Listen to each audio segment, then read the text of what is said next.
You know, some K-pop stans really underestimate how much privilege someone gains if they debut under a big company. Let's think about it. Tons of money is available to be poured into music videos. Sharing a label alongside the biggest names in K-pop will naturally lead to more people checking out the junior's debut. Even the simple act of getting a spot on music or variety shows can be a challenge for anyone with few connections. I'm in no way saying that idols under bigger companies don't work hard or have just had everything handed to them. That's untrue. However, they have exposure and resources their competition doesn't. Think of it like someone who can walk versus someone who uses a wheelchair. The able-bodied person doesn't magically have a perfect life devoid of struggle because of their ability to walk, but they still have privilege compared to a person with disabilities.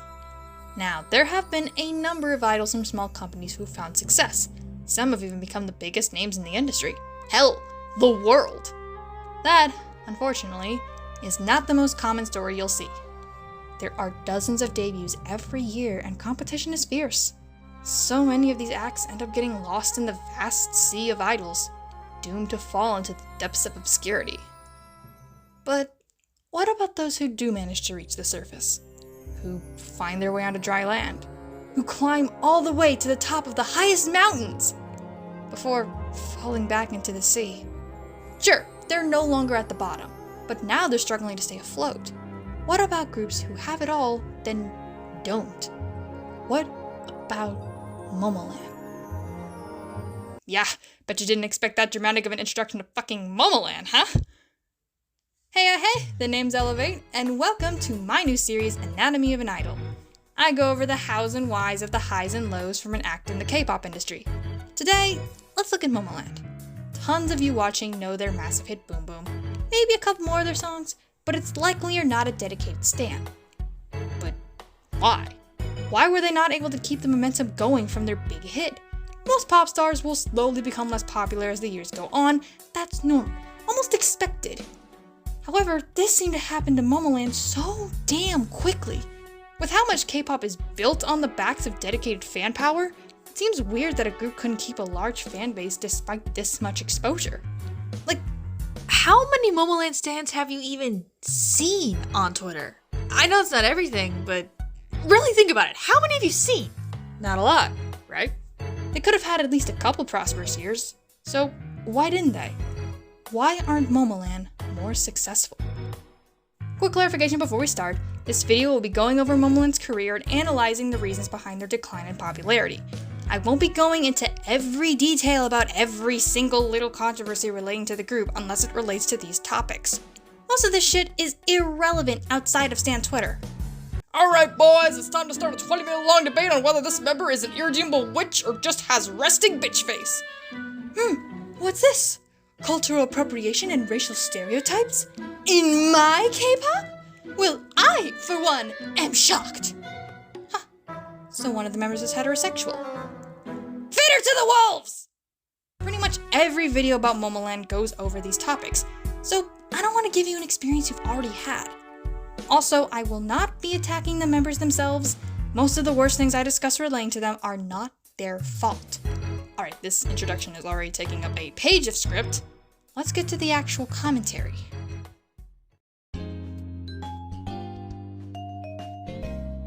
Double Sidekick are a duo of producers originally consisting of Park Jung-un and Mikey, /Chancellor / Kim Jung-sung.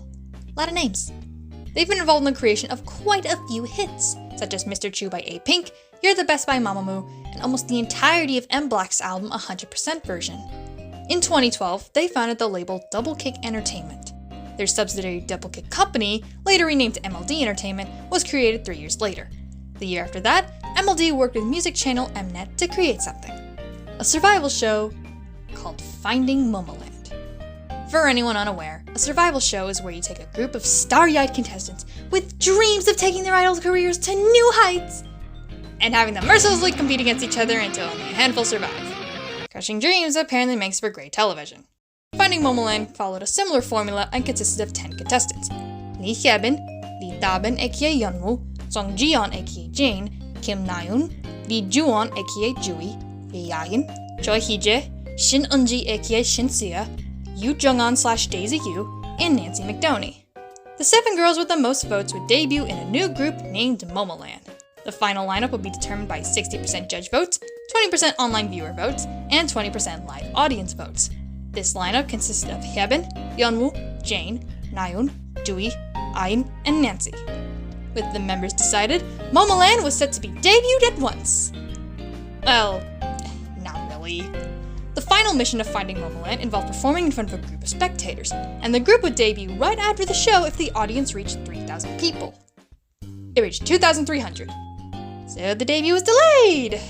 Dick move, Emily. But then came November.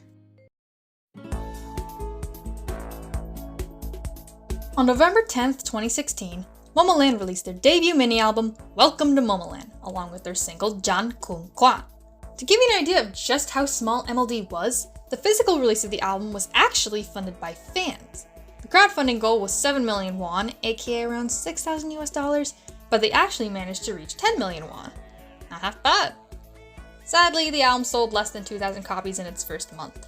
The title track didn't do any better, as it doesn't seem to have charted anywhere. But you can't just give up if you're not immediately successful, you gotta keep going. On April 26, 2017, Momoland had their first comeback with the single Wonderful Love, which... Hold on. 1, 2, 3, 4, 5, 6, 7, 8, 9? Weren't there 7 members last time? What the hell? Well, as you can probably guess, MLD added 2 new members right before this comeback. The first is Kim Tae-ha, a trainee who previously competed on survival show Produce 101. The second member is... Daisy, one of the eliminated contestants from Finding Momoland. Now, some of you may be thinking, wait, doesn't that go against the point of the show if eliminated contestants could join the group anyway? Why is Daisy here? Put a pin in that thought. We'll get back to it later. And in case you're wondering, no, Heejay and Shinsia don't also show up in some last-minute climax. Heejay debuted in short-lived girl group Mix and moved to acting, while Shinsia competed on Idol School and missed out on debuting in Promise 9. Anyways, Wonderful Love also didn't really chart anywhere. However, they later released an EDM remix of it. Normally I wouldn't mention the release of a remix, but this actually brought the group some viral attention. Jui's wild dance break in the song's choreo became a bit of a meme. Momoland's next comeback would be released on August 22nd with the album and title track of the same name, Freeze. This album sold just a tad more than Welcome to Momoland, reaching 2,234 copies in a month. On the more positive side, Jui's meme-filled reign was not over yet, oh no. Just a short while after Freeze, Jui was featured in commercials for Tropicana sparkling soda. And look, she's doing her little dance. She also was in an ad for the GS25 chain of convenience stores. And yes, the Jui memes continued. Good clout for Momoland, but they hadn't charted yet. They still needed that one song that would grab people's attention.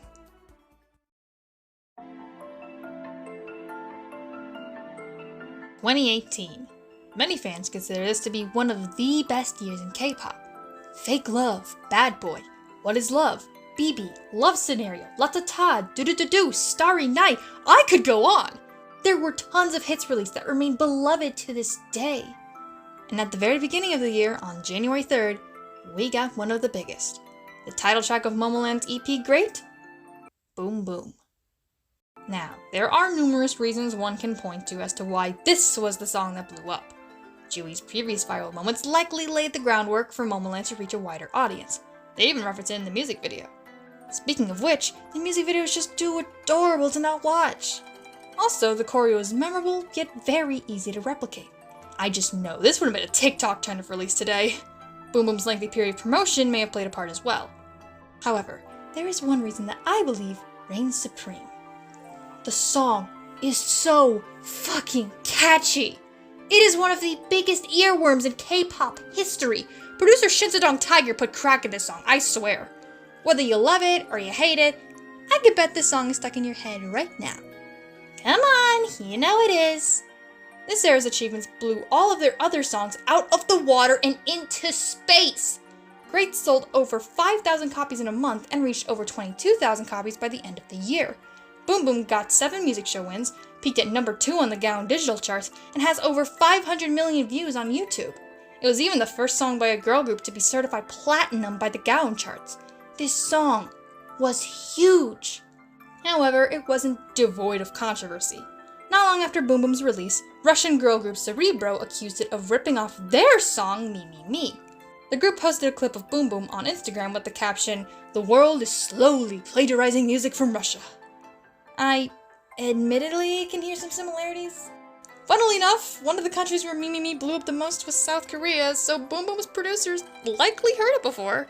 Still, you can just write it off as a coincidence, and no action was taken beyond online bitching. There were some more songs that netizens claim Bboom Bboom plagiarized, but these can mostly be brushed off due to either the songs sharing producers, or the comparisons just being a stretch. D-Nay by BTS. Really? People also accused MLD of committing sajiki, aka bulk buying their own albums, after Great suddenly sold over 8,000 copies in a single day. However, after an investigation, they couldn't confirm any sajiki took place. So, there it was, their first big hit. Well, what comes next?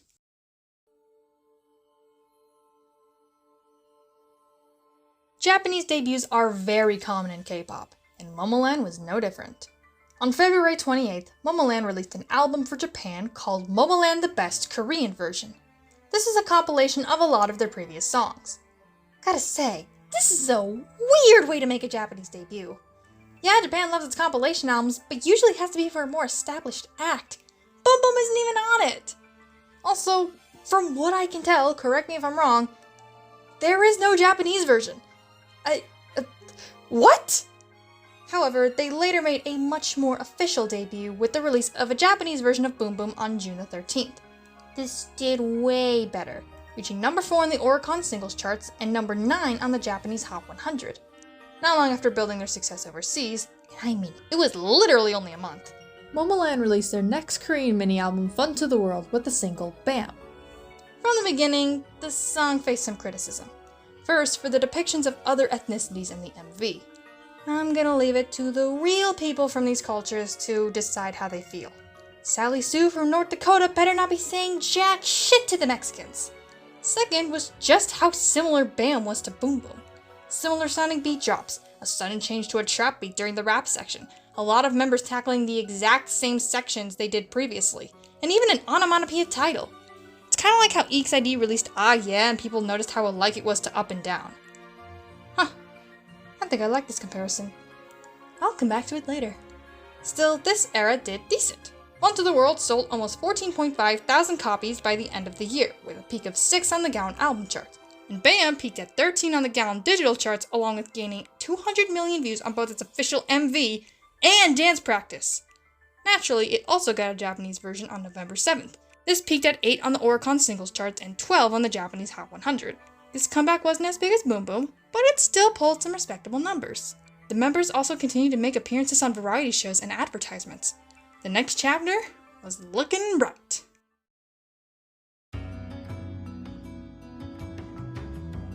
Momoland had their first comeback of 2019 on March 20th. Their mini-album Show Me was released with the title track I'm So Hot. Now, you all passed first grade. If not, you are way too young to be here. So, you know how to count. There are 7 members, not 9. What gives? Well, MLD announced that Teha and Daisy would not be participating in this comeback for health and personal reasons. Wow, dripping with detail. We're still not so sure about Teha, but many fans theorize that Daisy was put on hiatus due to recent reports of her dating Song from iKON. Hell, even MLD semi-admitted to it later on. Kinda, maybe, you'll see. Whatever the true reason was, the comeback went on with 7 members. Show Me sold about as much as Fun to the World did in its first month, with both albums reaching over 9,000 copies. I'm So Hot, meanwhile, peaked at 81 in the Gaon digital charts. Wait, 81? Holy shit, that is quite a drop. Okay, let's calm down. I'm So Hot got 3 music show wins, something that Bam couldn't even do once, so it did do alright. Still, the drop was reason for concern. The rest of the year in Korea mostly consists of minor releases like collaborations. Notably, they collaborated with animated series Pororo the Little Penguin to create a song. The result was Banana Cha-Cha, and its release apparently caused banana sales to go up. Now on to Japan. They released a Japanese version of I'm So Hot on May 8th, and September 4th brought a Japanese album named Cherry Cherry with the title track Pinky Love. I'm So Hot did okay, but the latter did kinda bad. Yikes. During this time, a lot of fans felt that something was off. When announcing Daisy and Teja's hiatus, MLD told fans that they would be back by the next album. However, they continued to not participate in any activities. They weren't even included in a post that celebrated the group's 3-year anniversary. This look bad? Don't worry. It gets worse.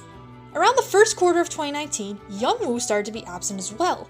MLD stated that this was because she was busy filming for a drama, and they later revealed that she was recovering from a panic disorder.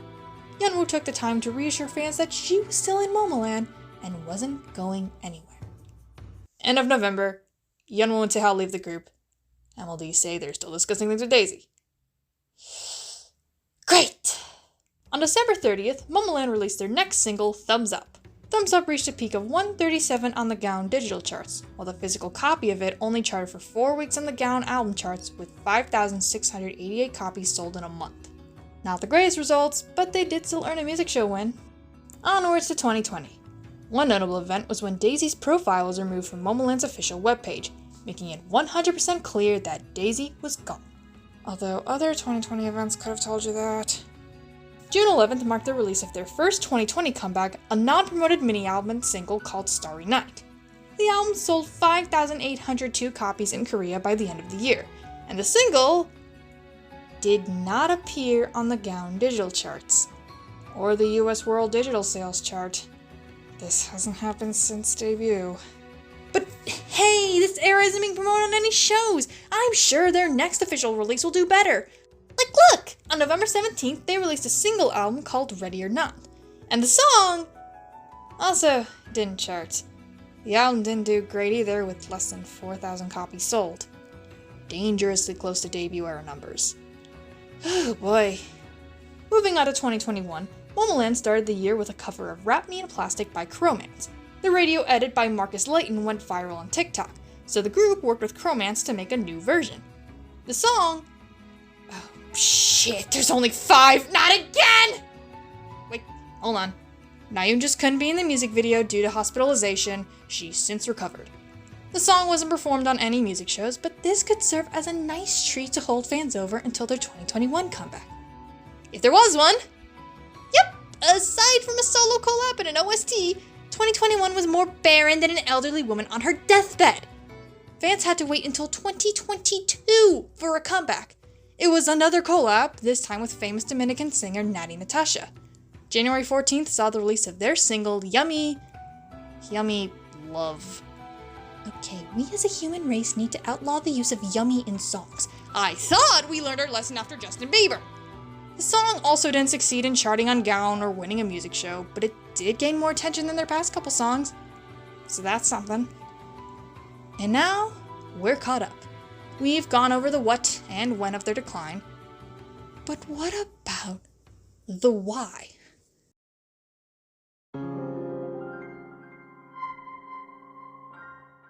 Remember that brief EXID comparison I made? Let's bring that back. When you think about it, Momoland and EXID share quite a few similarities.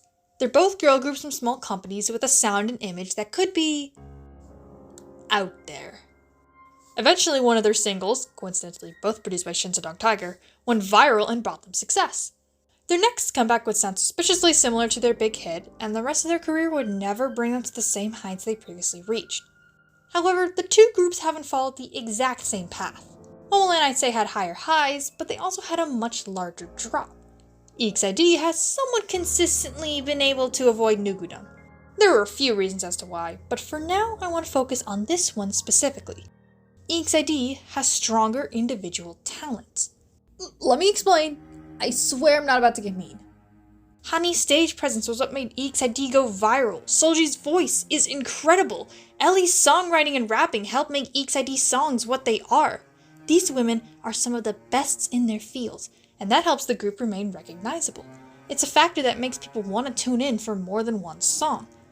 That doesn't apply as much for Momoland, which isn't me trying to suggest that none of the Momoland members are talented or found individual popularity. If I was, I'd be dead wrong. With that said, most wouldn't consider them to be among the most talented in the industry. Or at least, they don't get to show it enough. Does that mean I believe a group is only worthy of any kind of acclaim if they're the absolute best of the best? Fuck no! That's cruel! This isn't me reprimanding the members for not working hard enough. In a perfect world, idols wouldn't need to be the very best like no one ever was just for a crumb of success. However, this sort of standard is often applied to idols from smaller companies. They don't have the same platform as their big label peers, so they gotta be gods among men to stand out. Sadly, that means Momoland gets overlooked. Now, this isn't the biggest reason the group has lost popularity, nowhere near it. I just thought it was an interesting point to bring up. How do you lose a woman? You forget to cherish her.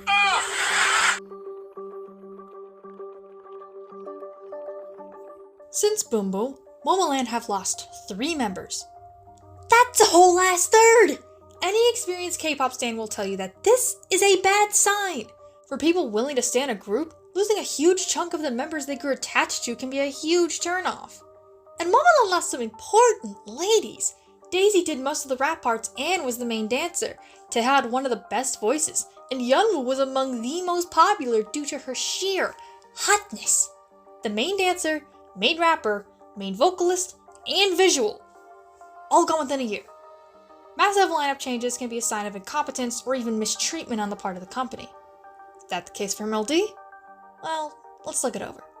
Side note, please do not bother the former members about Momoland stuff. They're trying to move on, and y'all should too. MLD stated that Taeha decided to leave to find her own voice and career path. Taeha herself echoed this in a Q&A video she posted on her YouTube channel. There's likely more to it, cause that explanation does not explain a lot, but it's probably a personal matter she can't/doesn't want to discuss. Nothing damning so far. How about Yeonwoo? The official reason given was that she left to focus on her acting career. What a totally understandable and not at all suspicious decision. Right? Well, on July 4th, 2020, Yeonwoo made a now deleted post on her fan cafe.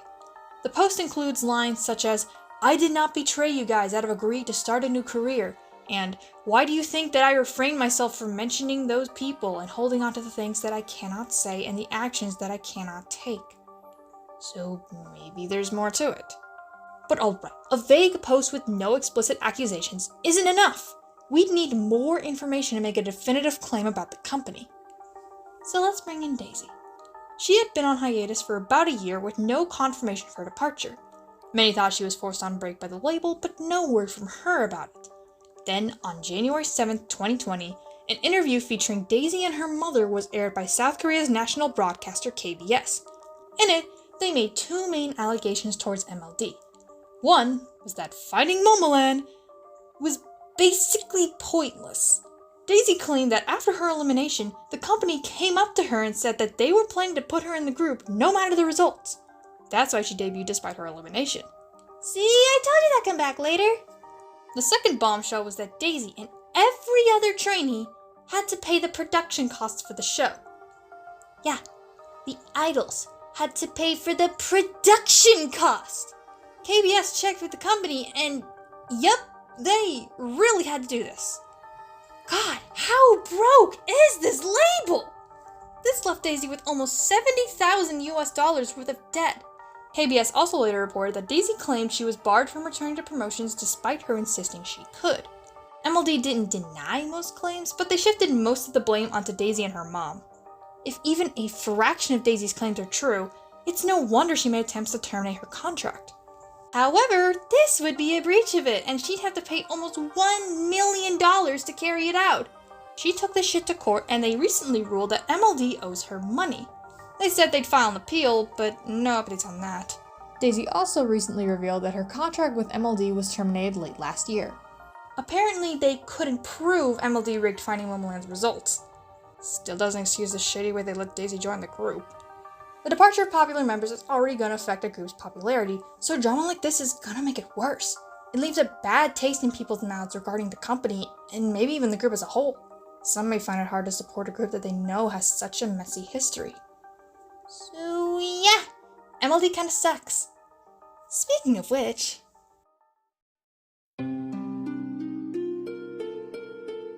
This is one of the most common points brought up by fans. And yeah, they're not wrong. MLD Entertainment currently seems to be taking the direct opposite approach they took back during Bboom Bboom. The promotions for that song lasted 10 weeks!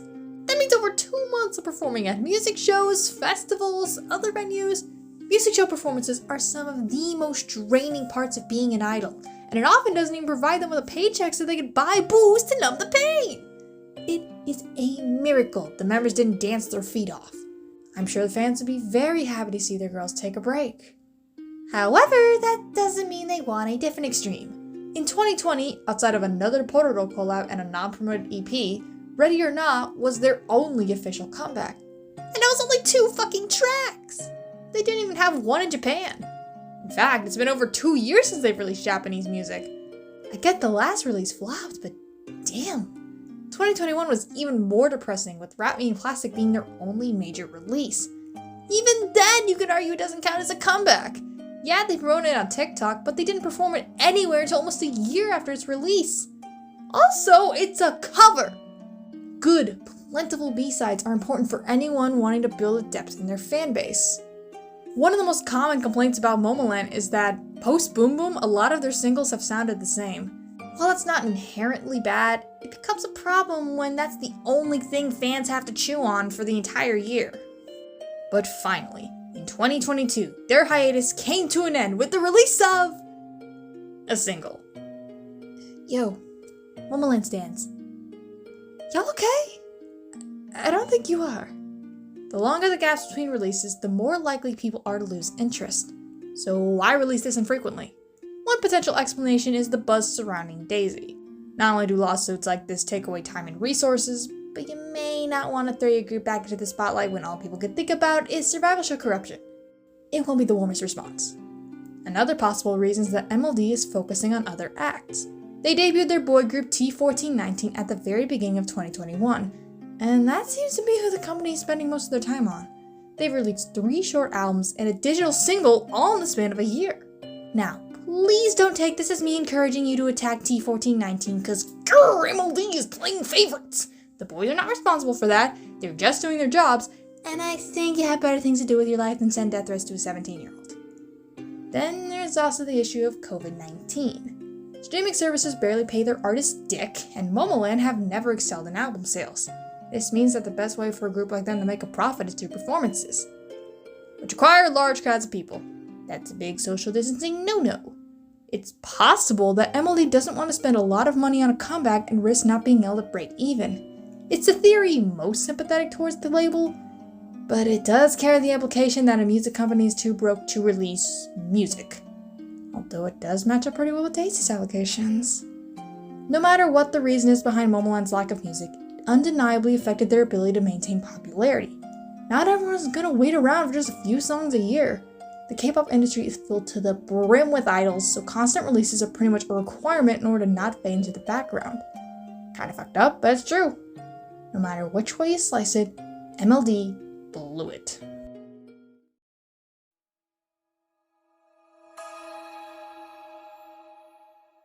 A one-hit wonder is someone, particularly in the music industry, who only gains massive popularity for one piece of work and never for anything else they release. Think Baby Got Back by Sir Mix-a-Lot, or Video Killed the Radio Star by the Buggles. You probably have no fucking clue who those artists are, but you most likely remember those titles. Tom in the Shadows has a series called One Hit Wonderland where he discusses these sorts of artists. Good stuff. In my many sessions of binge-watching these videos, I've noticed some recurring elements.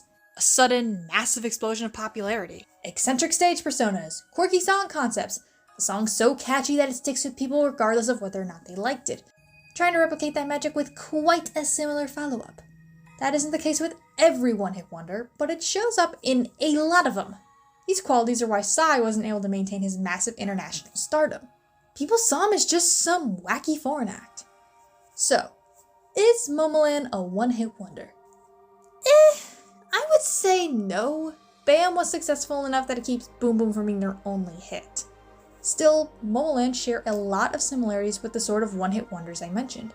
The group is known for their quirky concepts. I get a lot of Europop influences here, like Barbie Girl by Aqua, Mr. Saxo Beat by Alexandra Stan, or... okay, that one's just mean. Momoland aren't She Blinded Me with science levels of odd, but it's there. Their first real moment of success was when the members' dancing was wacky enough to make memes out of. They dab in the choreo for 2 separate songs.